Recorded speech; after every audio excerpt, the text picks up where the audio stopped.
this year for Christmas, I asked for a drop spindle and I got that, and I'll show you what I've been working on.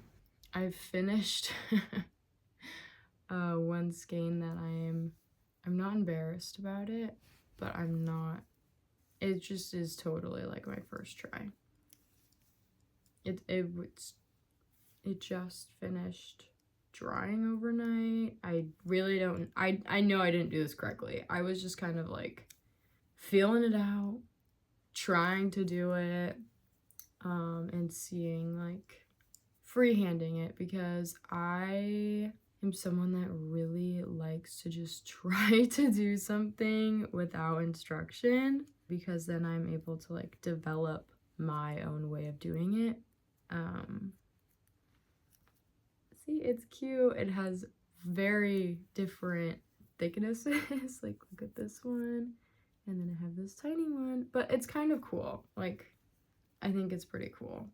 So I'm really excited about my drop spindle, and I did a little bit of research, and this is my next little skein I'm working on, and this looks really good to me. I'm like, shit, looks amazing. I think this is gonna be so cute, and I have a very big goal for this year with making yarn. And I just want to sell yarn. Like, I have been wanting to make and sell yarn for a little while now. I just started, and I want to sell yarn really badly. I need to put in some more practice, but I am loving this. This is super fun.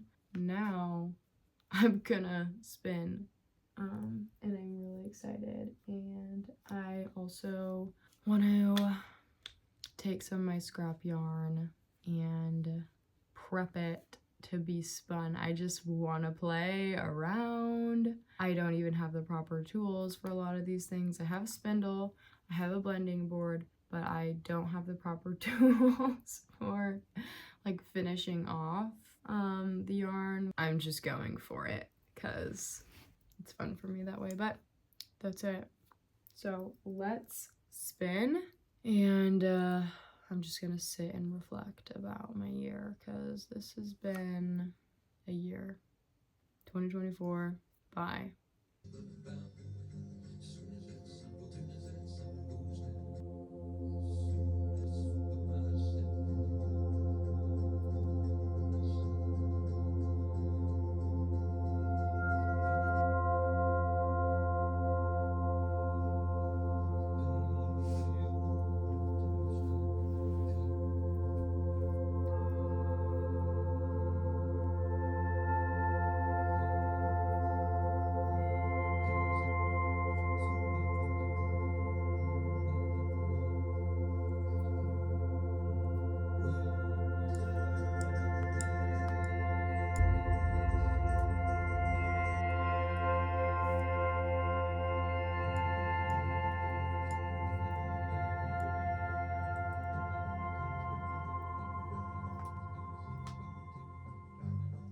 So something I found out from last time I tried to do this was that you have to let the spindle do the work for you.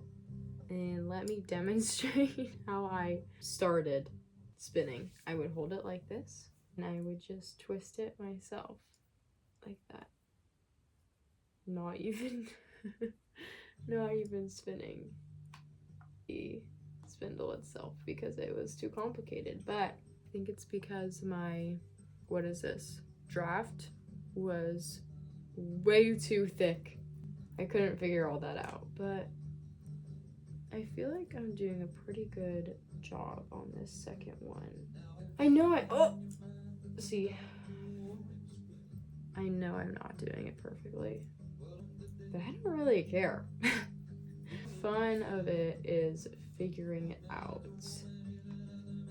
So I wanted to lightly discuss my plans for 2025, because going into 2024, y'all, I seriously had no goals, and I always have goals every year.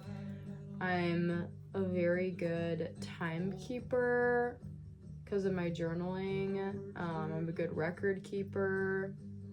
But at the beginning of 2024, I was like, I have no idea what's gonna happen because I was graduating. I was like, I don't, am I gonna be moving to a new town? Am I gonna be moving home? What's gonna happen to me? Am I gonna get a job right away? Am I gonna do environmental science? Am I gonna do art? Like, what the heck am I gonna do? This year I have a way better sense of what I want my goals to be for next year. I'm still kind of in a position where I have no idea where I'm gonna be at this time next year, like doing a year-long fellowship, so you know, I am gonna have to find another job again. But in 2025, I am going to move to a new city. I'm back in my hometown, just as I wanted to be for the year. Thank God, best decision of my life. Next year, I'm gonna be ready to fly. I'm still working my way. It's getting to the point I want to be at. I'm not exactly there. I'm very close. I'm trying to figure out what I'm missing. So this year was my mental health journey, and next year will be my healing journey. This year I learned the importance of actually listening to how you feel because I've never in my life trusted my feelings before. I have constantly told myself I'm lying with every single feeling, like negative feeling I feel. I'm like, okay, I am not actually in an uncomfortable situation. I am just sensitive, or I'm reading the situation wrong. And I actually found out that I was right the whole time. So 2025, I will be listening to my feelings and acting accordingly. Anyway, my goals for 2025 are gonna move to a new place, like I said, continue with all of my art. I kind of want to start a side hustle. I want to kind of like go back to the things I liked in my childhood. And I think it's kind of cool how a lot of the things and activities you did when you were a child are your true self. Like your true self. I really want to go back to horses. I love the horse and human connection, and not everyone understands it. You're literally either born with it or not. Like, it's as simple as that. And I have no shame. Okay, now I'm gonna try to use some of my scrap yarn and see what I can make from that. So this is some of my scrap yarn. I really don't have that much, tiny pieces, and I have a bunch of like small little bundles of yarn that I can use. Like I have this. So I'm just gonna put it on here.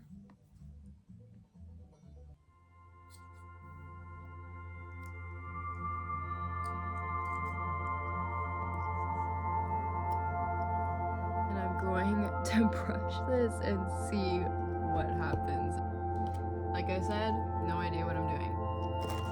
Oops.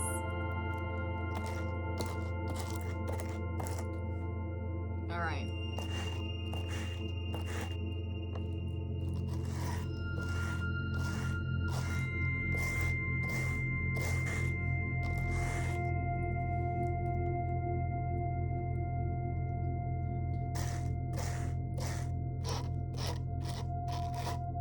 Look at this cotton candy.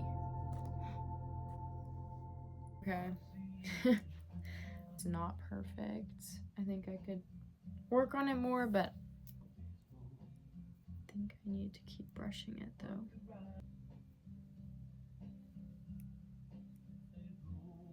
I could definitely do better.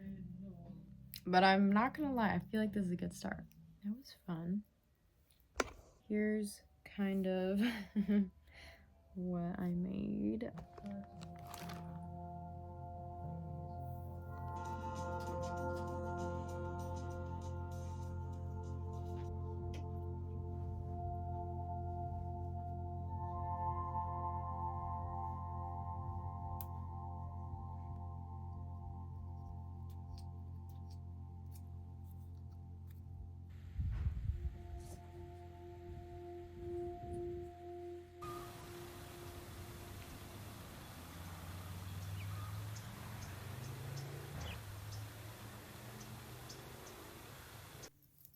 Hi, I'm going to show everything that I knit this year in 2024. I just started knitting this year, so this is all of my beginner projects, and then next year we're on to so many more things that I can't wait to make. The first thing that I made this year was this bag.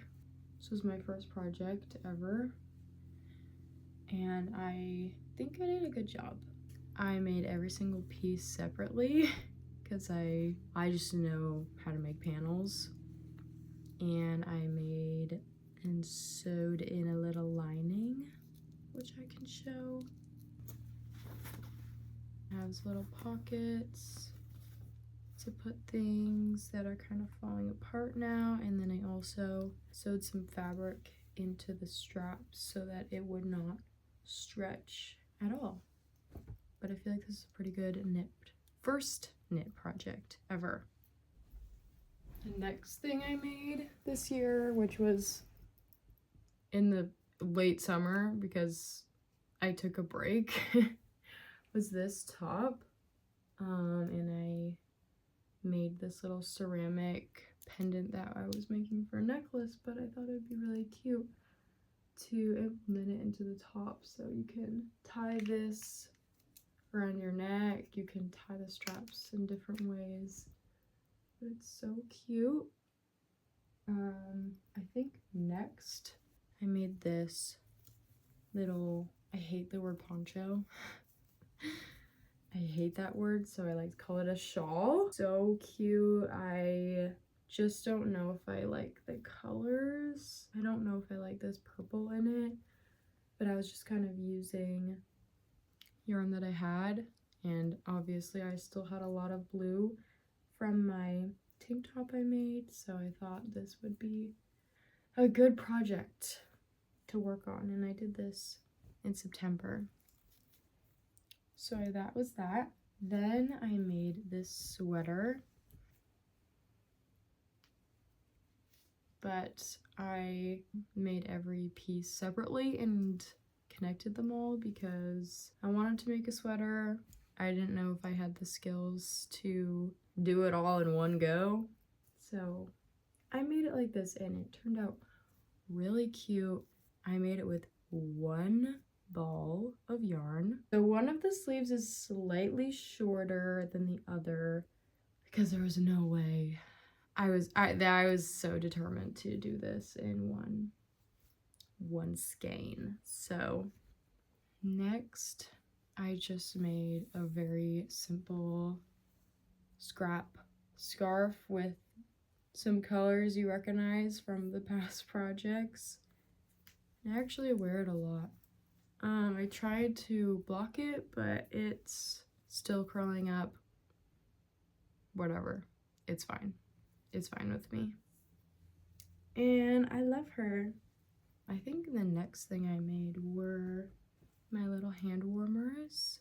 I made these because I was so cold at work and I felt like I needed a little hand warmer, arm warmer, wrist warmer.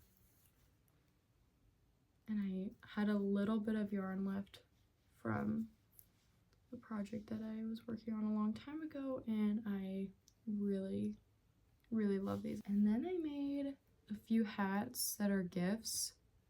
I made other gifts too, but I've already given them. But these are the gifts I haven't given. Made this hat. I made this purple hat. And I made this striped hat. It's like a Charlie Brown hat. And then I haven't blocked this yet, but I made this little pouch for my friend's Kindle. This is what it looks like so far. I just freehanded this. Pretty much everything I freehanded. I had a tutorial for this. And then the last thing I made this year was this bonnet hood scarf situation. I just made this week, and I followed a pattern for this because I didn't know how to freehand this. I had no idea, but it was really easy. I love this thing. So cute, and the yarn is so wonderful. From August to now, I knit most of these things, and I was so into it, and I'm ready for another year of knitting.